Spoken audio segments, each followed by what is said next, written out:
Everyone, চলে এসেছে দেখো একটা পার্সেল। মিশো থেকেই অর্ডার করেছিলাম, কিছুদিন আগে সেল চলছিল, 2 দিন আগেই এসছে পার্সেলটা। কিন্তু রোজই ভাবি আমি এটাকে আনপ্যাকিং করবো, বাট হচ্ছিল না টাইম।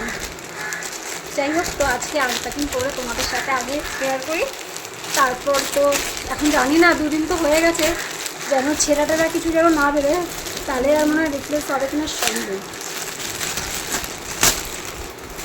তো এই দেখো, ওপর থেকে দেখতে তো বেশ ভালো লাগছে, যেমনটা অর্ডার করেছিলাম তেমনই দেখাচ্ছে।